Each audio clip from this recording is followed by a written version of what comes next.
গৃহ পরিচারিকার কাজ করার সঙ্গে সঙ্গে দীর্ঘদিন ধরেই মালিকের বাড়িতে হাত সাফাই করে গায়েব করছিল টাকা পয়সা, সোনার গয়না সহ অন্যান্য মূল্যবান সামগ্রী। অবশেষে ধরা পড়ল গৃহ পরিচারিকা তথা চোর যমুনা ভট্টাচার্য। ভাটি অভয়নগর এলাকার বাসিন্দা ডক্টর ইন্দ্রনীল নন্দীর বাড়িতে চুরির অভিযোগে যমুনা ভট্টাচার্য নামে এক গৃহ পরিচারিকাকে আটক করেছেন নিউ ক্যাপিটাল কমপ্লেক্স থানার পুলিশ।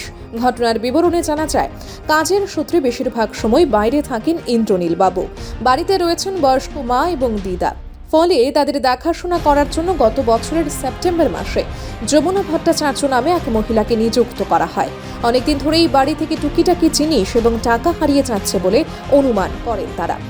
পরে কিছু সোনার গয়না খুঁজে না পেয়ে বিষয়ে চিন্তিত হন পরিবারের লোকজন।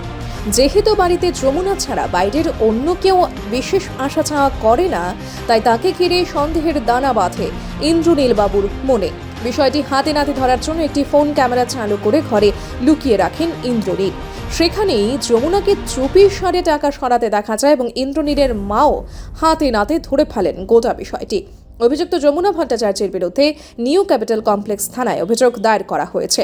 পুলিশ যমুনা ভট্টাচার্যকে জিজ্ঞাসাবাদ করে চুরি যাওয়া একটি ল্যাপটপ সহ প্রায় 24,000 টাকা এবং আরও একাধিক জিনিসপত্র উদ্ধার করেছে বলেই জানা গেছে। ডক্টর ইন্দ্রনীল নন্দী উনি আমাদের কাছে একটা অভিযোগ করেন যে ওনার বাড়ি থেকে গত সেপ্টেম্বর মাস থেকে বিভিন্ন সময়ে গোল্ডেন অর্নামেন্টস, টাকা পয়সা, বিভিন্ন হাউস হোল্ড আর্টিকেলস চুরি হয়ে যাচ্ছে। তো ওনার সন্দেহ ওনার হাউসমেট যমুনা ভট্টাচার্য, ওনার অভিযোগ সন্দেহ হয়তো বা উনি যুক্ত থাকতে পারেন। সেই অনুযায়ী আমরা একটা অভিযোগ মূলে আমরা একটা মামলা গ্রহণ করে আমরা তদন্ত শুরু করি।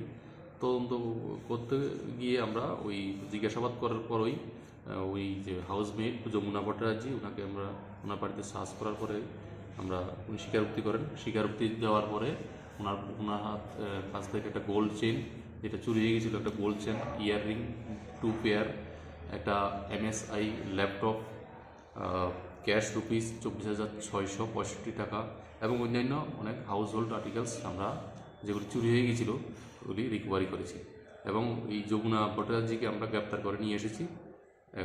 আজকে আমরা আদালতে, মাননীয় আদালতে ওনাকে সুপোর্ট করব। Bureau report, Subarta.